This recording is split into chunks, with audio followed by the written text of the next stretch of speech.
I'm recording my homily for the fourth Sunday of Advent, and I was debating whether or not to do this or just to do one for Christmas. Well, it's a beautiful day, it's sunny out, I'm right by the side, beside the church, and so I decided to go ahead and record my homily. So, the first reading today is from Micah, and Micah has a prophecy about Jesus that's very important to us. We all know that these prophecies are important, and perhaps as Americans, perhaps we feel so detached from the Jewish culture and the Jewish history that maybe we don't necessarily recognize how important they are. But we would understand that if we understood that Jesus Christ is part of our family, and that my family is his family, right? So that there's this generational connection that we have, that we know within that is contained the necessity of passing the faith on, really and truly passing the love of Jesus Christ on from generation to generation. But that existed even before him, that sense of needing to pass on God's love, the presence of God in the community from generation to generation. And so I just want to talk about one aspect of that, one prophecy of that would demonstrate that. And so it's the prophecy in Micah today, chapter 5, where it says that this newborn king, this Messiah, was going to come from Bethlehem. Okay? Bethlehem is a small little podunk town, especially back then, right? There's nothing much to it. Nobody would say, of course this powerful ruler would come from Bethlehem. It's not that at all. I was trying to think of an example. At the Spanish Mass, somebody said, well, it's like Granite Falls. So Granite Falls is a town just out east of here. I suppose Granite Falls, nobody's ever said, oh yeah, of course, great and famous people come from Granite Falls. So it's kind of like that. So God does that intentionally. He went many hundreds of years before Jesus and did that with King David, right? So when they needed this new king, they didn't go to Jerusalem, or they didn't go to some other metropolis, they went to Bethlehem. And so Bethlehem was this place where the Lord sent his messengers to look for this king. And who do they look for? They're looking at shepherds, right? They're looking at these brothers. And they don't even pick the most noble of them. They pick David, who's the youngest, and perhaps even still a teenager at that time. Anyways, so they pick King David. Now, King David for me is in many ways, it's very humbling for me to accept the fact that God works through people who are not perfect, right? Because in my own arrogance, I would expect God to pick the greatest and the best, and then we can follow them, right? But King David, he's a great guy. He's a great military strategist. He becomes an incredible leader, but he becomes corrupted by it. And that's what's frustrating for me to see that. It's also very humbling. There's that moment in King David's life where he picks, where he, all right, I gotta stop for a moment, I'm not thinking clearly. Where King David becomes corrupted because he commits adultery, right? And then he uses his power to cover it up by killing the husband of the woman that he committed adultery with. And so as I hear that, it's like, oh, why did God pick this guy? Yeah, he's a great leader, but why did he pick him? And then as he goes on, King David seems to develop this bloodlust. He becomes so good at being a military leader that he knows he can decimate the enemy. And so he doesn't mind doing that.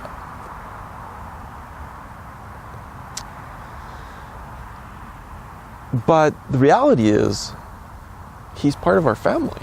He's part of our story. He's very much a part of the story leading up to Jesus Christ. And so hundreds of years later, bringing to fulfillment that which had begun in some ways in that prophecy with King David in Bethlehem, God brings forth another king. But it's a king that I would never have qualms with. It's a king that does everything that King David had failed to do, or Adam and Eve failed to do, or Noah failed to do, or Moses failed to do, or Abraham failed to do. He brings it all to fulfillment. And he's part of our family. Now, on the Advent wreath, I probably should record this in the church. On the Advent wreath, there's 4 candles, right? 3 purple, 3 violet, and 1 that's rose, 1 that's pink. The other day, I knew there was a virtue that was connected to each of the weeks of Advent. I just couldn't remember what they were. So I went to a very good Catholic resource. I went to Wikipedia, right? All right, I'm kind of joking on that. Wikipedia, though, is fairly reliable. The 4 symbols of Advent is, the first week is hope, right? Now, in our family, do we want hope? Sure, absolutely, we want hope. Especially when things are not perfect. Especially when we're struggling in our relationships. We want there to be hope. Hope that it can get better. Hope that there can be healing. Hope, hope for something better. So that's the first week, is hope. What comes from hope when we have hope? Well, there's a deeper sense of peace in our hearts, right? Well, that's week 2. So week 2, the symbol is peace. Do we all desire peace in our families? Absolutely. Do we desire peace in our church? Absolutely. The third week, rose, which I talked about last week, is joy, right? Do we want joy in our families? Absolutely. Do we want to be instruments of joy? Yes, absolutely. The fourth week is love. That goes without saying. We all want love in our families. We want love in our church. We want love in our communities. Absolutely. But sometimes we forget these things, right? King David did. And I'm not saying that to just pick on him. Oh, man. I'm not saying that just to pick on him. I'm saying that because we all can do that. And so he became corrupted by his power. And so he forgot what true hope was, what peace was, joy, what true love was. Instead, he turned to the vices, turned to bad things. And fruit was born from that. I'm reading a book right now, and I'm reading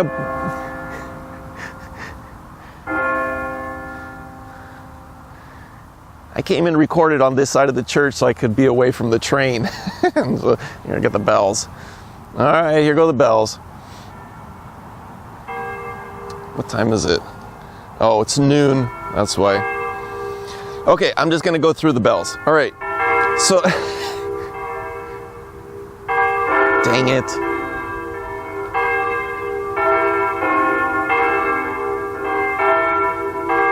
Where was I? Okay, so anyways. Oh, I'm reading a book.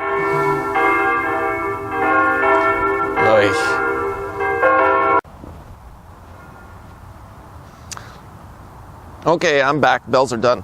So I'm reading a book right now about Dietrich Bonhoeffer. He was a German theologian. He was Lutheran. He lived during the time of World War II. He lived in Nazi Germany as Hitler rose to power. I've already talked about him before. One of the things that was very interesting as I'm reading this book, it really is a fascinating book. There was a time where Hitler realized that the only way he could get the entire public, the masses to believe in Nazism and to follow it, and not just to follow it, but almost to worship it, was he needed to get into the churches. He needed to get the churches on board with it. And when I'm saying churches, Catholic, yes, he didn't really have much success in swaying, if you will, the Catholic Church because their allegiance was always outside of the country.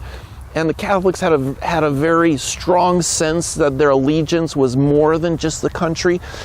But with the Lutherans, that was different. They had a very strong sense of being German and that pride that comes from that. And so the churches, in some ways, were able to maintain a certain strength because of that, because they were able to use that cultural unity. So Hitler really tried to manipulate that, and he was quite successful. But one of the things that he knew he had to do was he had to be able to change the theology of Christianity, or their understanding of it, so that it more matched his message of Nazism. And so one of the examples of that, so just for example, on our Advent wreath, we have the symbols of hope, peace, joy, love. We could add a few more things to that as Christians: mercy, forgiveness, kindness, gentleness, generosity. All these things are virtues of our faith, but the Nazis knew they had to change that, because those are not virtues for Nazism. In fact, those are full-blown weaknesses. It's a weakness when you show kindness, especially to somebody who's weak, right?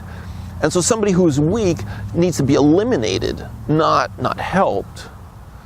Somebody who has intrinsic flaws needs to be removed, not put up with, not tolerated.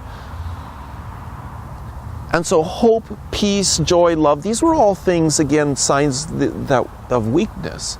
And so what were some of the attributes of Nazism that they needed to get the churches to proclaim? Dominance. Dominance. When you have an enemy, you dominate your enemy. You force your enemy to change, or you get rid of them. You expel them. You eliminate them.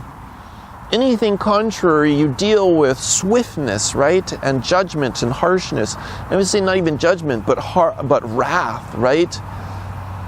And so strength was in dominance. And that's not Christian message at all.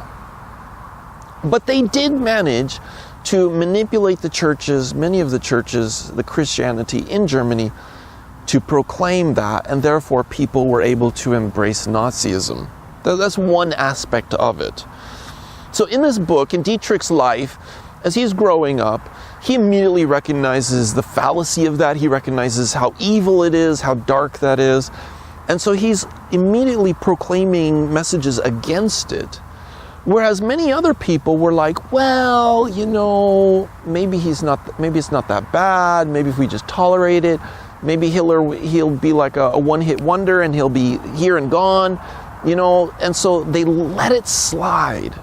And they kept letting it slide. They let error slide. They gave it the benefit of the doubt, and it slowly seeped its way into their culture. And before they knew it, they had this giant cancer in their culture.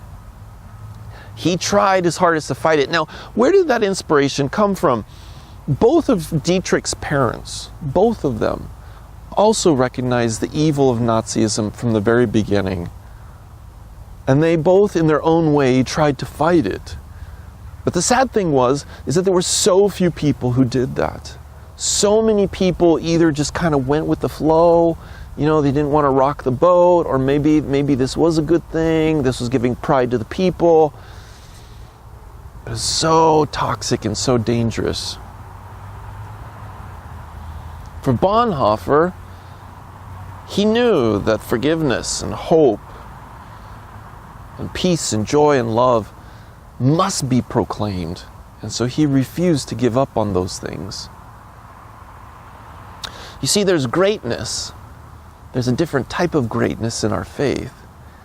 And so often us as Christians, we are going to be on the receiving end of wrath and evil and judgment and all those things. But there is a greatness into what we proclaim that none of those bad things have dominance over in the end. They all will die. What Bonhoeffer received from his parents was something that was passed down from one generation to the next. And so with Jesus Christ, we know him because his gospel, his grace is passed down from one generation to the next. I want to put that in the context of friendship. Friendship passes on love, right? It keeps going because of friendship. It keeps going because of love. We see that in the gospel today with Mary and Elizabeth. So Mary, you have Mary in this moment where she's She's now conceived of the Holy Spirit. By the power of the Holy Spirit, she has Jesus Christ growing within her in her womb, right? But you can imagine she felt somewhat isolated because you can imagine people would be whispering, right? It's like, well, they weren't even living together. So did she cheat on Joseph? Who's the father of this child?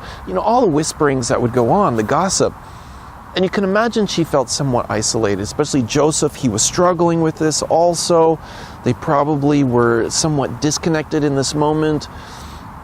So she decides to go to her friend, to someone whom she knows understands her, someone she knows who's holy, saintly, right? We need good saintly friends in our life. We all do. And so Mary goes to Elizabeth. She goes with haste to visit Elizabeth. And she has no idea, I think, how much Elizabeth would understand and how reaffirming it would be, how consoling it would be to have Elizabeth be able to be a good guide for her and to show her what God truly is doing. And then have both of them as moms to feel that joy, where Elizabeth is feeling that joy with John the Baptist and how he leaps in her womb, right? And Jesus also. So you have this family, you have this friendship that's growing there, that's being formed. And when she goes back to Joseph, when she goes back home, you can imagine that she has so much more spiritual maturity. She's so reaffirmed and so much stronger. But she's stronger because there was hope now in her heart. She felt a peacefulness about what God was doing. You can imagine that encounter with Elizabeth just took away all her anxiety or stress, right? There was some great joy now that she had shared that joy with Elizabeth and with John the Baptist, and the love. And so she was ready. And that was the power of that friendship.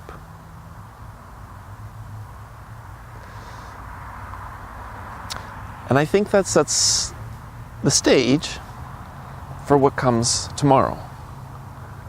All right. God bless you all, and I will see you in a few days.